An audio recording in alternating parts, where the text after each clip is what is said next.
माँ जी ने तो रसोई में काफी तैयारियां कर रखी है, लेकिन अब मैं क्या करूँ? मैं अपनी नौकरी पर भी बात नहीं आने दे सकती। मैं सबसे पहले तो ये सोचूं कि बनाना क्या है जो जल्दी भी बन जाए। यामिनी अब अपना दिमाग दौड़ाती है और वो जल्दी से ढेर सारी प्याज, टमाटर, मिर्ची काट लेती है। तो वहीं ऑनलाइन काफी सारे मैगी के पैकेट्स मंगाकर संगीता के लाए हुए नए पतीले में सबके लिए गर्मा गर्म मैगी बनाती है। तो वहीं कुछ ही देर में सभी लोग संगीता की बहू की पहली रसोई का खाना खाने के लिए आ जाते हैं। संगीता, और कितनी देर लगेगी? तुम्हारी बहू की पहली रसोई का खाना खाने के लिए हम बड़े बेताब हो रहे हैं। मुझे तो बड़ी जोरों की भूख लग रही है। अब जल्दी से लेकर आओ, तुम्हारी बहू ने क्या क्या बनाया है। आधे घंटे पहले ही तो रसोई में गई है, पता नहीं क्या ही बनाया होगा उसने आधे घंटे में। कुछ ढंग का ही बना लिया हो बस। संगीता जैसी रसोई में जाती है तो देखती है कि उस बड़े से पतीले में यामिनी ने ढेर सारी मैगी बना रखी है। इसे देखकर, ये क्या यामिनी बहू, तू इतनी देर से मैगी बना रही थी? अब बाहर आए मेहमानों को अपनी मैं बहू की पहली रसोई में मैगी खिलाऊंगी? अरे क्या इज्जत रह जाएगी मेरी। माँ जी, ये आपको पहले सोचना चाहिए था ना। अगर आप मुझे पहले बता देती तो मैं रात को सारी तैयारियां कर लेती। अब मैं लास्ट मोमेंट पर और क्या बनाती। आप उन्हें मैगी खिला दीजिए और मैं ऑफिस के लिए जा रही हूँ। सच में बहुत इंपॉर्टेंट डील है, वरना मैं पक्का छुट्टी कर लेती।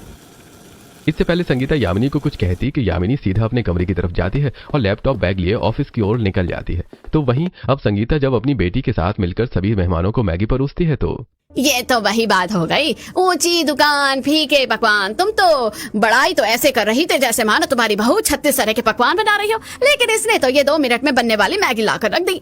अरे ये तो मेरी 10 साल की पोती भी बना लेती है।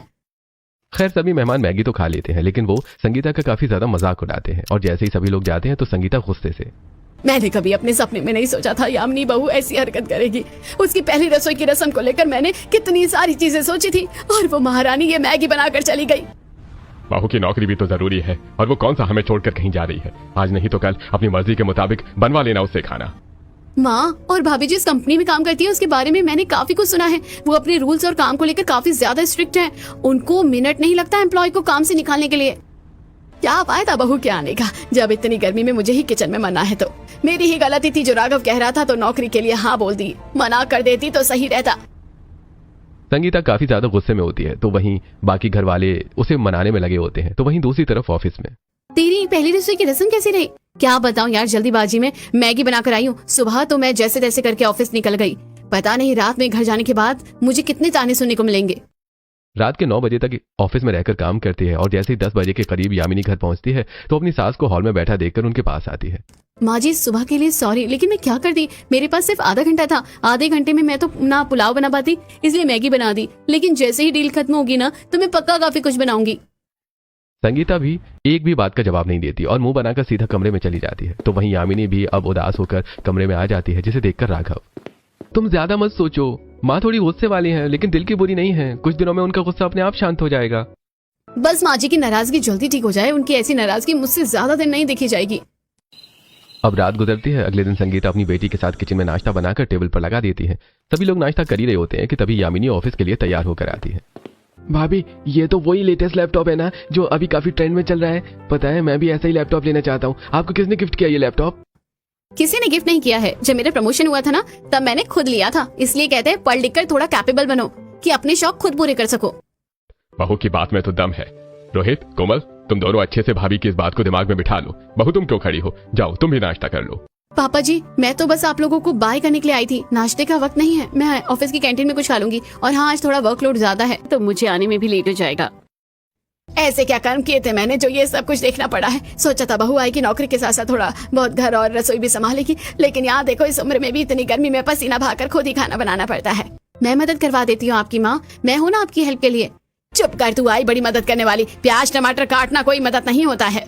यामिनी अब अपनी सास को बिना कुछ बोले ही चुपचाप वहां से सीधा ऑफिस के लिए निकल जाती है। तो वहीं अब बहू के आने के बावजूद भी संगीता को ही गर्मी में किचन में घंटों तक खड़े होकर खाना बनाना पड़ता है। इसी तरह शाम हो जाती है और संगीता की पड़ोसन महिमा उससे मिलने के लिए आती है। अरे संगीता, ये क्या इतनी गर्मी में तुम खाना बना रही हो? अरे हाँ, याद आया तुम्हारी बहू नौकरी करती है। अरे मैं तो अपने बेटे का रिश्ता लगने के टाइम ही मना कर दिया था कि मेरी बहू नौकरी नहीं करेगी। नौकरी करने वाली लड़कियां घर बार नहीं संभाल पाती। जरा अपनी हालत तो देखो, कैसे पसीने में भीगी पड़ी हो। सही कह रही है महिमा, काश मैं भी यही करती, लेकिन अब क्या ही फायदा। अगर नौकरी के लिए मना करूंगी तो बहू बुरा मान जाएगी। एक हफ्ता होने को आ जाता है लेकिन अभी भी संगीता का अपनी बहू से मुंह बना होता है। और आज संडे का दिन होता है। संडे के दिन भी यामिनी लैपटॉप पर हॉल में बैठे ऑफिस का काम कर रही होती है, जिसे देखकर संगीता, हाँ बस रविवार के दिन भी काम खत्म नहीं होता कुछ लोगों का। अरे ऐसी कौन सी कंपनी है जो छुट्टी के दिन भी काम करवा दे? ये सब तो बस रसोई में जाकर गर्मी में खाना ना बनाना पड़े उसके बहाने हैं। आपको ऐसा क्यों लगता है कि मैं बहाना बना रही हूँ? ऐसा नहीं है, डील काफी बड़ी है, इसलिए मैं संडे के दिन भी एक्स्ट्रा काम कर रही हूँ। सुबह जल्दी जाती हूँ, रात को लेट आती हूँ, ताकि जल्दी से जल्दी काम खत्म हो सके। हमें मत सिखा, कोई प्राइम मिनिस्टर नहीं है तू। अरे मुझे तो लग रहा है तुझे खाना बनाना कुछ भी नहीं आता होगा। जब ही तो उस दिन आधे घंटे में मैगी बना दी और अब देखो रसोई में कदम भी नहीं रखती है। पता नहीं क्या करना है नौकरी करके। कितना ही तुझे पैसों का लालच है। संगीता की ऐसी बातें सुनकर यामिनी को काफी ज्यादा बुरा लगता है और वो सीधे कमरे में चली जाती है और कुछ पुराने दिनों को याद करने लगती है। अब तो आपकी पढ़ाई पूरी हो चुकी है, अब आप जॉब करोगी ना? मुझे जॉब करने का कोई शौक नहीं है। कुछ टाइम बाद मेरी शादी हो जाएगी। अपने सारे ऐशो आराम अपने पति के पैसों से ही पूरा करूंगी।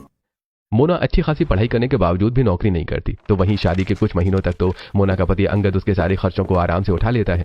लेकिन अब जैसे जैसे समय गुजरता है अंगद मोना से 100 रुपए का भी हिसाब लेने लगता है, जिससे मोना काफी ज्यादा परेशान हो जाती है। और आज जब मोना घर आई है तो यामिनी मैं क्या बताऊं तुझे, अब तो ये मुझे 50 रुपए देने से भी कतराते हैं। एक एक पाई पाई का हिसाब रखते हैं। उस दिन गली में सूट वाला आया था और मैं अपने लिए सूट भी नहीं खरीद सकी। काश अगर मैं नौकरी कर रही होती तो आज ये सब नहीं देखना पड़ता। मोना दी, आपको कितना समझाया लेकिन आपने नहीं सुनी। अभी भी मौका है, आप कर लीजिए नौकरी। नौकरी करना तो बहुत मुश्किल है, लेकिन मैंने कुछ बच्चों को ट्यूशन पढ़ाने के बारे में सोचा है। जो भी पैसे मिलेंगे उनसे थोड़ा बहुत तो खर्चा निकाल लूंगी। लेकिन तू ये गलती मत करना, तू पढ़ लिख कर अपने पैरों पर पूरी तरह से खड़ी होना। अपनी बहन के साथ हुए हादसे की वजह से यामिनी काफी कम उम्र में ही पूरी तरह से इंडिपेंडेंट होने के बारे में सोच लेती है। इसी तरह कुछ दिन गुजर जाते हैं। संगीता सोफे पर बैठी होती है कि तभी उसे उसके दूर के रिश्तेदार का कॉल आता है। अरे संगीता, अगले हफ्ते मेरी बहू की पहली रसोई की रस्म है। सबको अपने पूरे परिवार के साथ आना है। किसी की बहू की पहली रसोई की रस्म तो अच्छे से हो रही है, वरना मेरी बहू ने तो मैगी बनाकर रख दी थी। क्या बताओ नर्मदा बहन, कितनी बेइज्जती हुई थी उस दिन मेरी। उस बेइज्जती की वजह से मेरा तो लोगों से बात करने का मन ही नहीं करता है। लोगों का अपने ऊपर हंसना संगीता को बिल्कुल भी अच्छा नहीं लगता। उसके चलते संगीता अभी भी अपनी बहू से मुंह फुलाकर बैठी हुई थी। इसी तरह 2-3 दिन गुजर जाते हैं।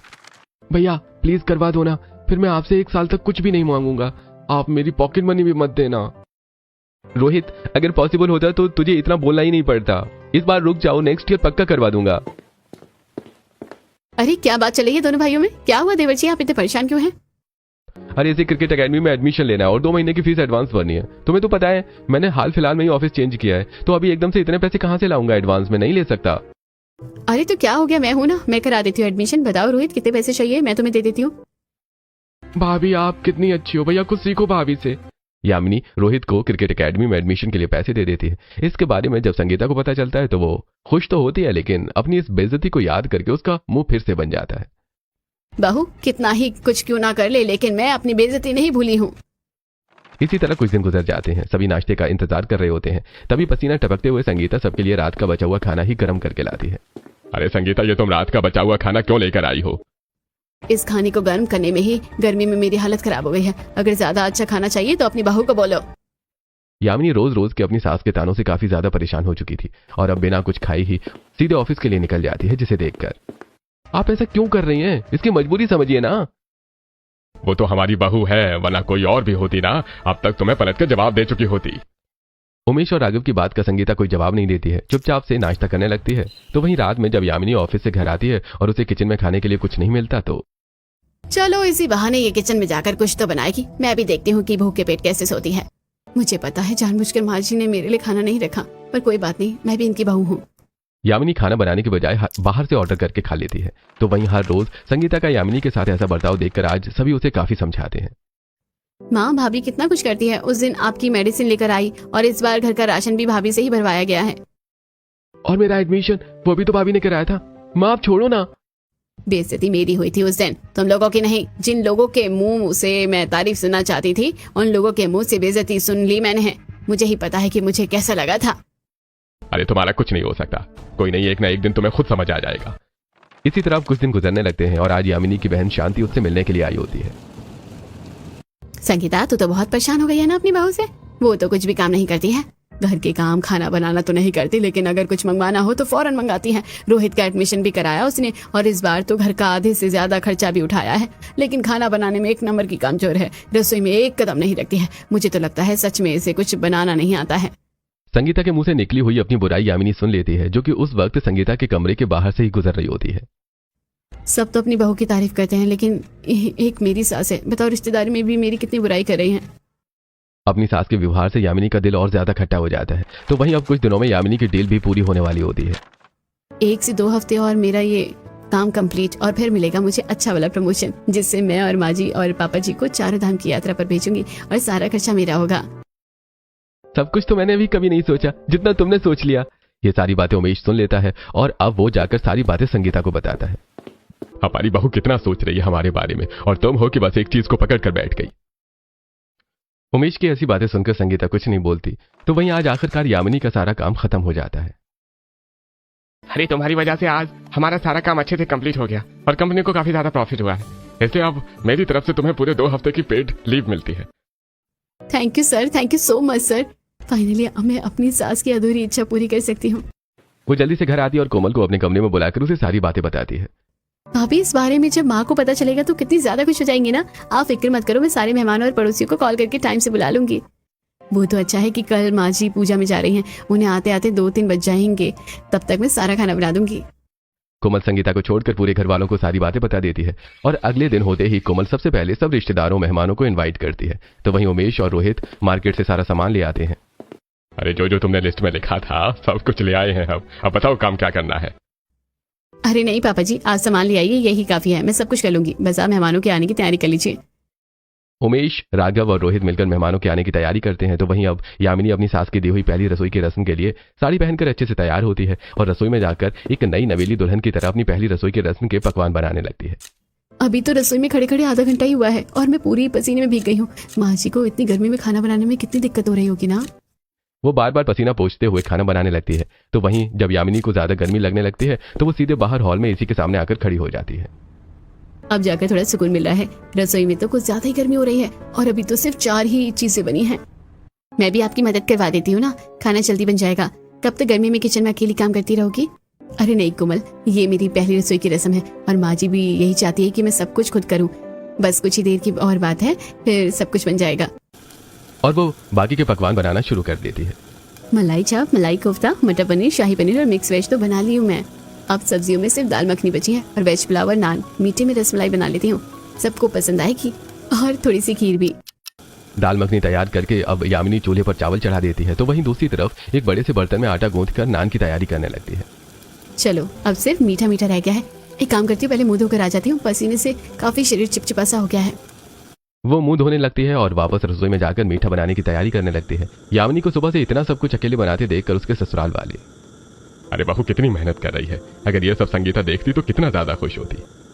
भाभी, ये सब माँ को सरप्राइज देने के लिए ही तो कर रही हैं। आप देखना, आज जो भी माँ का गुस्सा है ना, वो हमेशा हमेशा के लिए खत्म हो जाएगा।